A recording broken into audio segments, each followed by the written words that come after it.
तो आज हम बात करेंगे युग पुरुष श्री रामकृष्ण परमहंस के बारे में। उन्होंने कुछ ऐसी बातें कही हैं धर्म के बारे में जो सभी को जाननी चाहिए और सुननी चाहिए, जिससे कभी भी अगर धर्म के प्रति शास्त्रार्थ हो जाए, मतलब आपका किसी भी धर्म के प्रति अगर बात हो जाए तो आप उनको जवाब दे सकते हो और अपने आप को दृढ़ भी बना सकते हो इससे। तो चलिए पहली बात करते हैं।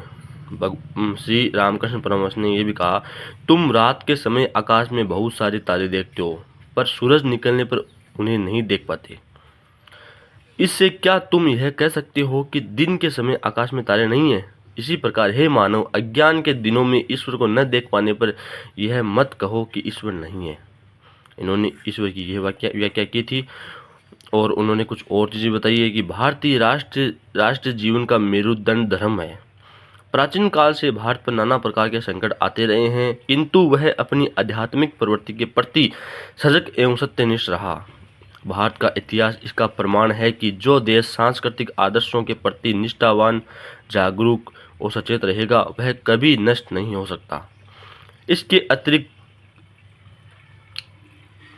अस्तित्व में बने रहने का कारण भी यही है कि जब जब जीवन में आध्यात्मिक संकट उत्पन्न हुआ है, हमारे देश में युग पुरुषों और अवतारों का जन्म हुआ है। भारत के लिए 19वीं शताब्दी संक्रांति काल थी। भारत में अंग्रेजों के आगमन से देश में पाश्चात्य सभ्यता का आक्रमण हुआ, जिसके कारण देश के नागरिकों ने भौतिक शक्ति की चकाचौंध में पश्चिम की प्रत्येक वस्तु को गले लगने की चेष्टा की। संसार का सबसे बड़ा धर्माधिकारी ईसाई धर्म धीमे धीमे इस देश पर अपना प्रभुत्व जमाने की चेष्टा करने लगा।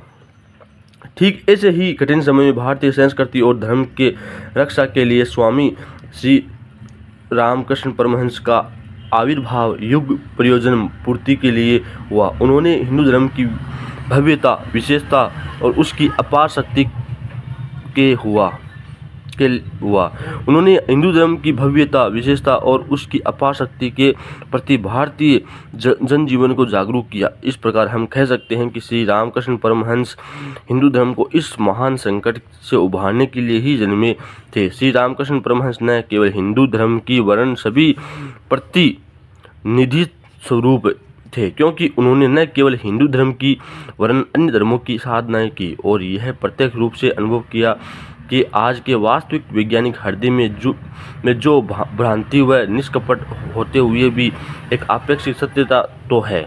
यदि दिव्य दर्शन मिथ्या है तो दृष्टि भ्रम के कारणों की आधारभूत खोज तक पहुंचने की आवश्यकता अवश्य है।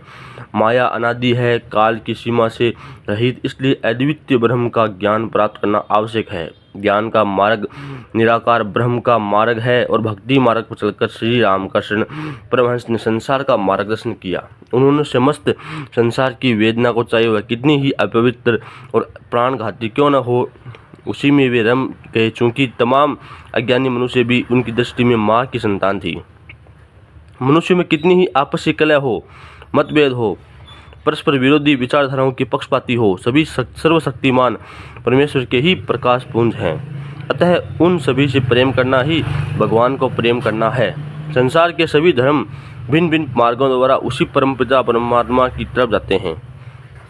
समस्त मानव जाति को उनका संदेश था। मैंने हिंदू धर्म के विभिन्न संप्रदायों के भिन्न भिन्न पंथों का अनुसरण किया और साथ ही मुसलमान और ईसाई धर्मों का अनुसरण भी किया। मैंने अनुभव किया कि सभी के कदम उसी एक परमात्मा की ओर बढ़ते जा रहे हैं। यद्यपि दिशाएं और पथ भिन्न भिन्न दृष्टिगोचर होते हैं, तुम्हें भी एक एक बार प्रत्येक विश्वास की परीक्षा स्वयं करके देख लेनी चाहिए। एक ही तालाब के अनेक घाट हैं। एक घाट पर हिंदू अपने कलशों में पानी भरते हैं और उसे जल कहते हैं। दूसरे घाट पर मुसलमान अपनी मशकों में पानी भरते हैं, उसको उन्होंने पानी कहा। और तीसरे घाट पर ईसाई लोग जल लेते हैं, वे उसे वाटर के नाम से संबोधित करते हैं।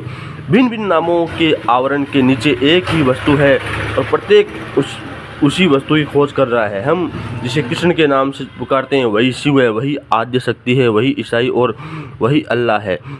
सब उसी एक परमेश्वर के नाम है। फिर हिंदू, मुसलमान, वैष्णव, ईसाई और अन्य धर्मावलंबियों के परस्पर लड़ाई झगड़ा समझ में नहीं आता। कितनी हास्यास्पद बात लगती है। वास्तव में यह विचार क्यों नहीं करते कि जलवायु, स्वभाव तथा नाम में भिन्नता किसी वस्तु की वास्तविकता में नहीं बदल सकती। इसलिए प्रत्येक मनुष्य को अपने धर्म पर चलने दो। अगर उसके मन में भगवान को जानने की प्रबल लालसा है, इच्छा है, तो उसे शांतिपूर्वक उसके मार्ग पर चलने दो। वह अवश्य ही उसे पा लेगा। धर्म कभी पूर्ण नहीं होता।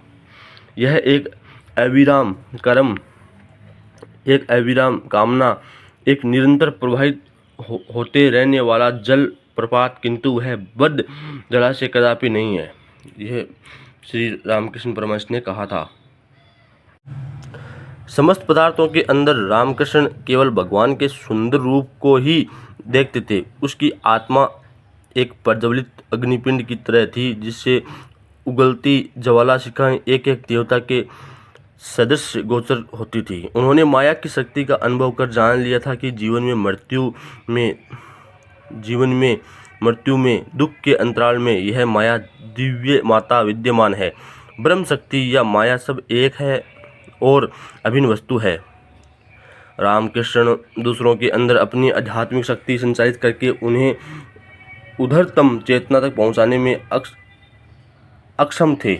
न यह सम्मोहनावस्था भी थी और न वह गंभीर निंदा की अवस्था। उन्होंने इस संसार को एक कर्म भूमि माना था, जिससे मनुष्य उसी प्रकार काम करने के लिए आता है जैसे आसपास के निवासी गांवों से कलकत्ता नगरी में आते थे।